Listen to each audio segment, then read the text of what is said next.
Oui, alors nous on a tourné le film à Fort Nelson, dans la Colombie-Britannique, et ce qui caractérise un petit peu cette région, au nord-ouest du Canada, c'est l'Alaska Highway. L'Alaska Highway, c'est l'autoroute de l'Alaska qui a été construite pour permettre aux Américains de rejoindre les territoires du Nord. Et ça a été un immense chantier pour la construction, il reste pas mal de traces de ce chantier, et puis il y a aussi, ça a été la route qui a permis aux pionniers de s'installer et de partir un peu vers le nord. Alors on a rencontré un de ces personnages qui vivent sur une de ces villes au bord de la route, un personnage assez mystérieux puis qui a un petit côté nostalgique aussi. Reportage proposé par Antenne 2, le prix d'une barbe.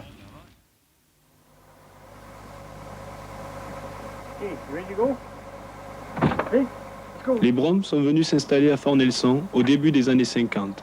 Marl travaillait à la construction de l'autoroute de l'Alaska. En 1960, il ouvre un café, à la rivière du Prophète.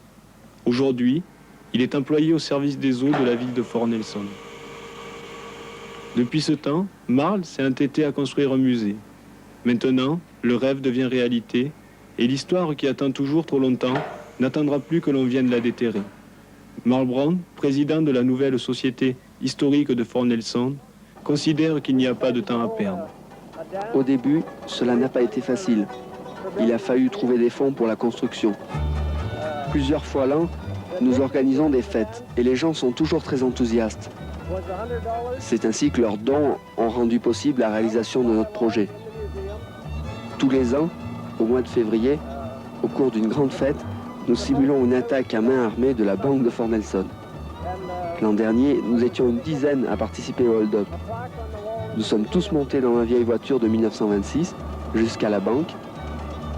Là, nous avons pris l'argent et nous sommes enfuis.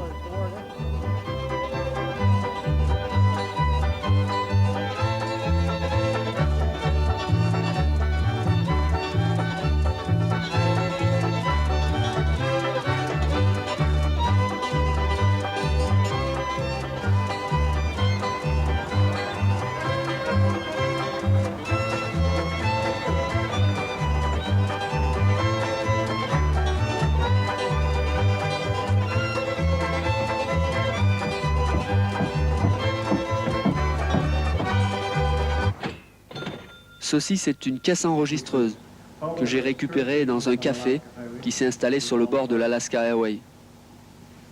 Et là, vous avez une lampe à gaz. Vous savez, il y a beaucoup de gens qui utilisaient cela avant l'électricité. Ils s'en servaient au travail et puis surtout à la maison. Là, vous avez un enfumoir pour les abeilles. Il y a énormément de ruches ici. Et quand on veut s'en approcher, pour y travailler, on éloigne les abeilles avec la fumée. Voici une balance très spéciale. Ce n'est pas une balance romaine classique, mais c'est très très vieux. C'est pour ça que je la garde. Une clé pour les automobiles Ford T. Vous savez, j'en ai une comme ça. Et cette clé, elle date de 1927. Là, vous avez une scie à bois. Mais celle-ci, on s'en sert tout seul. C'est très difficile, mais c'était la seule façon de couper du bois avant les engins mécaniques. Une fois, au cours d'une soirée, il s'est produit un événement assez inattendu. J'entends dire au micro qu'une barbe est mise aux enchères. Et pas n'importe quelle barbe, puisqu'il s'agissait de la mienne. Je n'avais pas envie de m'en défaire, vous pensez, une barbe que je portais depuis 12 ans. Finalement, les enchères se sont faites, et je l'ai vendue pour la somme de 10 000 $, au profit du musée, bien sûr. Ici, je rassemble des tas de choses. La majeure partie d'entre elles sont données par des gens qui s'en vont ou alors par des vieux. Une fois par semaine, je viens aussi à la décharge municipale pour récupérer des objets.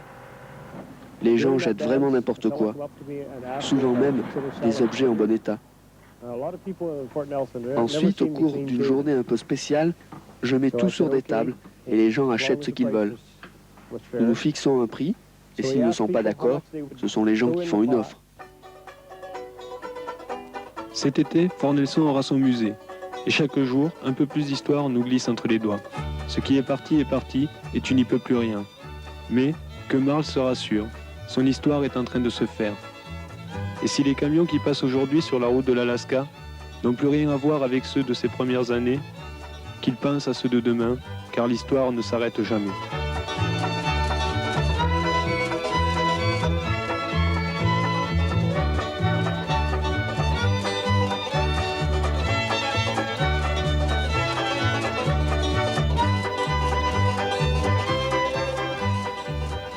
Michel Drucker, vous avez été séduit par ce vieil homme original Oui. et apparemment solitaire. Ah oui, on en rencontre comme ça dans les allées du concours Lépine. Oui. Enfin, j'aurais bien voulu assister quand même, un jour peut-être, à la simulation de l'attaque de la banque de Fort Nelson une fois par an. Ça doit être quelque chose. C'est mieux qu'une bande dessinée. Ah oui, puis alors, ça, 10 000 $, ça barbe. C'est quand même s'il faut mettre ça dans le livre des records, hein, c'est une somme importante. Il y a une question que je voudrais poser. Il vit seul, cet homme. Apparemment, il n'y a pas de femme dans sa vie, il n'y a pas de famille autour de lui. Hein. Non, c'est... Oui, Si, il a une famille, il a une femme et des enfants. Mais en fait, le principal de sa vie, c'est son chien, son corbeau et puis son musée. Il y passe la majeure partie de son temps, quoi. Allez, on va vous noter maintenant avec Bruno Albin pour Antenne 2 d'abord. Ah non, pardon, vous les représentez, vous n'allez pas les noter donc. Et non, pardon. D'ailleurs, je ne pardon. note pas, d'ailleurs. Et alors maintenant, c'est donc Vincent Philippe qui commence Oui. pour la Suisse romande. S'il y avait une critique à faire à cette séquence, je dirais qu'elle est peut-être pas très bien construite. Mais à part ça, j'ai été sensible à l'humour plus ou moins volontaire de ce monsieur Hulot de Colombie-Britannique. Surtout, il y a une chose intéressante, c'est que ce personnage qui collectionne des objets, dans le fond, nous montre paradoxalement le contraire. Il nous montre une société qui est différente de la nôtre, qui n'est pas encombrée d'objets, qui nous fait rêver, nous donne envie de tout plaquer ici, d'aller là au bout du monde où il n'y a plus rien. Alors mes notes, je les donne 7, 3, 4, 4, 9, ce qui fait un total de 27. Jean-Louis Boudou pour Radio-Canada. Oui, c'est vrai que le traitement, c'est un peu maladroit, mais ceci dit, c'est un personnage savoureux. Et j'ajouterais que ça peut paraître curieux pour des Européens de voir un peu un musée hétéroclite comme ça.